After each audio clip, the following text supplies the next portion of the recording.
नमस्कार। नाग पंचमी हिंदुओं का एक प्रमुख त्योहार है। हिंदू पंचांग के अनुसार सावन माह के कृष्ण पक्ष के पंचमी को नाग पंचमी के रूप में मनाया जाता है। इस दिन नाग देवता या सर्प की पूजा की जाती है और उन्हें दूध से स्नान कराया जाता है, लेकिन कहीं कहीं दूध पिलाने की परंपरा चल पड़ी है। शास्त्रों में नागों को दूध पिलाने को नहीं बल्कि दूध से स्नान कराने को कहा गया है। इस दिन अष्ट नागों की पूजा की जाती है। आज के पावन पर्व पर वाराणसी में नाग कुआं नामक स्थान पर बहुत बड़ा मेला लगता है। कहा जाता है कि इस स्थान पर तक्षक गरुड़ जी के भय से बालक रूप में काशी संस्कृत की शिक्षा लेने हेतु आए, परंतु गरुड़ जी को इसकी जानकारी हो गई और उन्होंने तक्षक पर हमला कर दिया।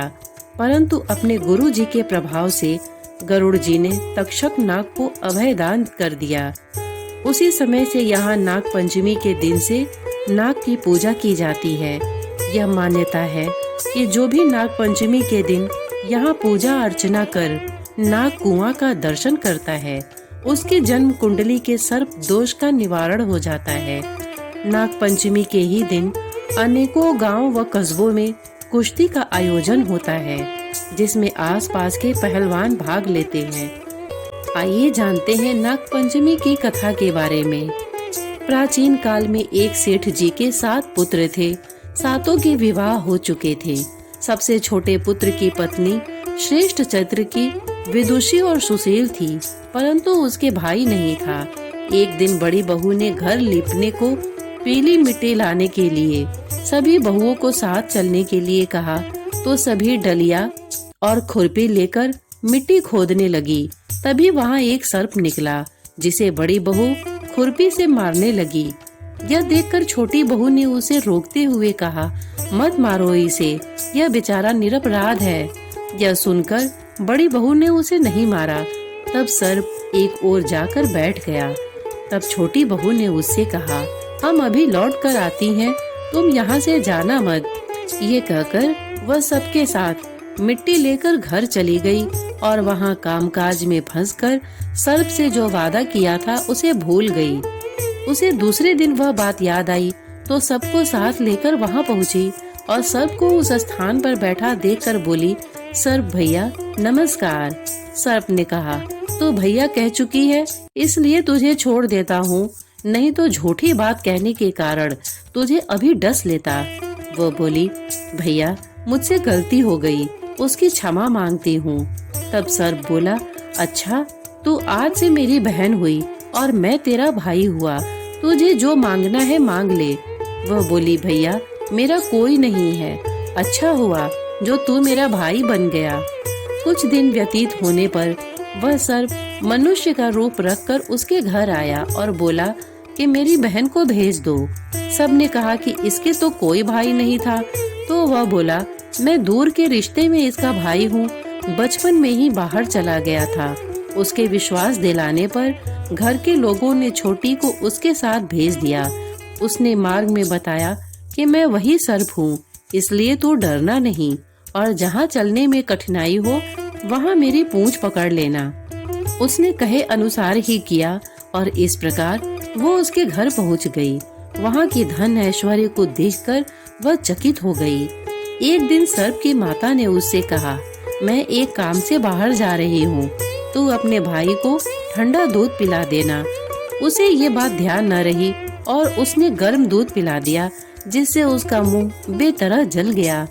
यह देखकर सर्प की माता बहुत क्रोधित हुई, परंतु सर्प के समझाने पर चुप हो गई। तब सर्प ने कहा कि बहन को अब उसके घर भेज देना चाहिए।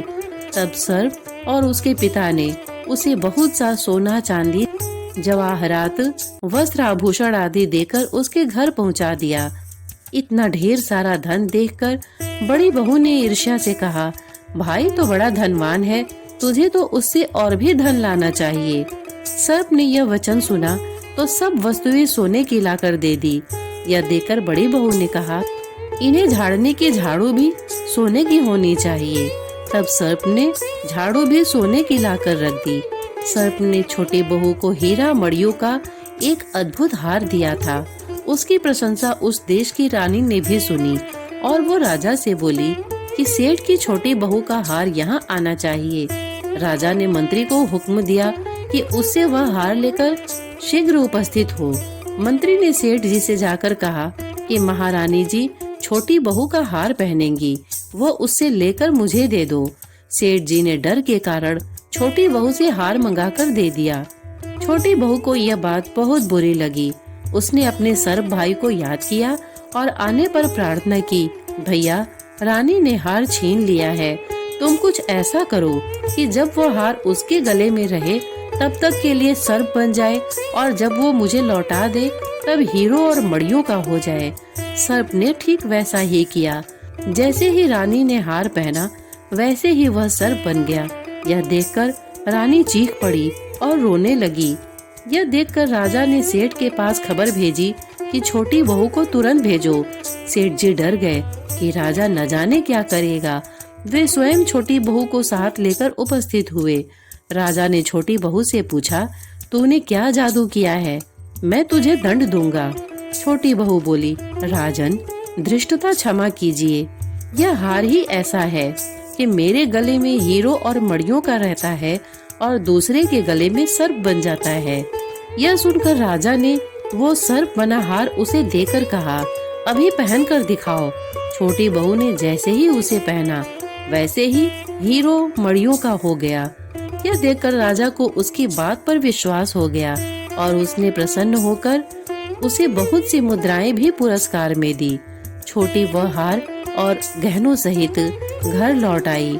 उसके धन को देखकर बड़ी बहू ने ईर्ष्या के कारण छोटी बहू के पति को सिखाया कि छोटी बहू के पास कहीं से धन आया है।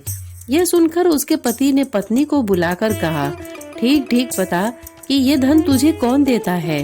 तब वो सर्प को याद करने लगी। उसी समय सर्प ने प्रकट होकर कहा, यदि मेरी धर्म बहन के आचरण पर संदेह प्रकट करेगा तो मैं उसे खा लूंगा। यह सुनकर छोटी बहू का पति बहुत प्रसन्न हुआ और उसने सर्प देवता का बड़ा सत्कार किया। उसी दिन से नाग पंचमी का त्योहार मनाया जाता है। श्रोतागण, इतने धैर्य से इसे सुनने के लिए आपने अपना बहुमूल्य समय दिया, इसके लिए आपका बहुत बहुत धन्यवाद। नमस्कार।